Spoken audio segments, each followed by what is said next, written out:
ഇന്നത്തെ സിനിമാ വാർത്തകളിലേക്ക് ഇവർക്കും സ്വാഗതം. തമിഴിലെ അടുത്ത വലിയ സിനിമകളിലൊന്നായ അജിത്ത് നായകനെത്തുന്ന വിടാമുയർച്ചി എന്ന സിനിമയുടെ റിലീസ് തീയതി പ്രഖ്യാപനം വന്നതോടെ നേരത്തെ പ്രഖ്യാപിക്കപ്പെട്ട ധനുഷ് സംവിധാനം ചെയ്യുന്ന നിലാവുക്ക് എന്മേൽ എന്നടി കോപം എന്ന സിനിമയുടെ റിലീസ് തീയതി മാറ്റിവെക്കപ്പെട്ടിരിക്കുകയാണ്.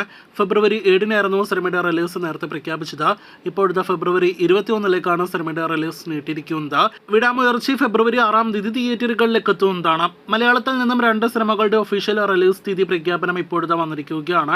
അതിലൊന്ന് സജിൻ ഗോപു നായകനെ എത്തുന്ന പൈങ്കിളി എന്ന സിനിമയുടെ റിലീസാണ്. ഫെബ്രുവരി 14-ാം തീയതി സിനിമ തിയേറ്ററുകളിലേക്ക് എത്തും.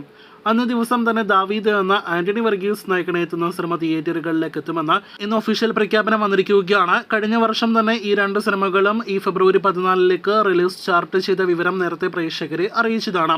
ടൊവിനോട് ഒരുപാട് വർഷങ്ങളായിട്ട് നാം കേട്ടുകൊണ്ടിരിക്കുന്ന സിനിമയാണല്ലോ പള്ളിച്ചട്ടമ്പി. ഇപ്പോഴത്തെ കാത്തിരിപ്പിനൊടുവിൽ സിനിമയുടെ ഷൂട്ടിംഗ് ആരംഭിക്കാനായിട്ടിറങ്ങുകയാണ്. ഡിജു ജോസ് ആന്റണി സംവിധാനം ചെയ്യുന്ന സിനിമയുടെ കാസ്റ്റിംഗ് കോൾ അപ്ഡേറ്റ് എല്ലാം തന്നെ വന്നിരിക്കുകയാണ്. അടുത്ത മാസം ഫെബ്രുവരി മാസത്തോടെ സിനിമയുടെ ചിത്രീകരണം ആരംഭിക്കാനാണ് നിലവിൽ പ്ലാൻ ചെയ്യുന്നത്. കങ്കുവിക്ക് ശേഷം ഒന്നിന് പിറകെ ഒന്നായിട്ട് ഒരുപാട് സിനിമകൾ കമ്മിറ്റ് ചെയ്തുകൊണ്ടിരിക്കുകയാണല്ലോ സൂര്യ. ഇപ്പോഴത്തെ മലയാളത്തിൽ നിന്നും അമൽ നീരദിന് പുറമെ മറ്റൊരു സംവിധായകനോടൊപ്പം സൂര്യ ഡിസ്കഷൻസ് നടത്തിയെന്ന റിപ്പോർട്ട് റൂമേഴ്സ് ആയിട്ട് പ്രചരിക്കുകയാണ്. ബേസിൽ ജോസഫ് സംവിധാനം ചെയ്യുന്ന സൂര്യ സിനിമ വരുന്നു എന്ന രീതിയിലാണ് ഇതിനോടകം തന്നെ റൂമേഴ്സ് പ്രചരിക്കുന്നത്. എന്തായാലും അടുത്ത ബേസിൽ സിനിമയുടെ പ്രസ് മീറ്റിൽ ഇക്കാര്യത്തിൽ ഒരു വ്യക്തത വരുമെന്ന് പ്രതീക്ഷിക്കാം. വീഡിയോയിൽ അവസാനത്തെ അപ്ഡേറ്റ് മമ്മൂട്ടി ചേട്ടനെ നായകനാക്കി ഗൗതം വാസുദേവ് മേനോൻ സംവിധാനം ചെയ്യുന്ന ഡൊമിനിക് ആൻഡ് ദി ലേഡീസ് പേഴ്സിന്റെ അപ്ഡേറ്റ് ആണ്. ചിത്രം ഇന്നലെ സെൻസർ ചെയ്യപ്പെട്ടിരിക്കുകയാണ്. ഇന്ന് സിനിമയുടെ സെൻസർ സർട്ടിഫിക്കറ്റ് അപ്ഡേറ്റ് പുറത്തു വന്നിരിക്കുകയാണ്. അത് പ്രകാരം സിനിമയ്ക്ക് 2 മണിക്കൂർ 33 മിനിറ്റാണ് ദൈർഘ്യം.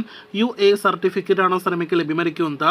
അടുത്ത ആഴ്ച ജനുവരി 23-ാം തീയതി ഡൊമിനിക് തിയേറ്ററുകളിലേക്ക് എത്തും. അടുത്ത തിങ്കളാഴ്ചയോടെ സിനിമയുടെ പ്രസ് മീറ്റ് എല്ലാം തന്നെ പ്രതീക്ഷിക്കുന്നു. കാത്തിരിക്കൂ സിനിമയുടെ കൂടുതൽ വാർത്തകൾക്ക്.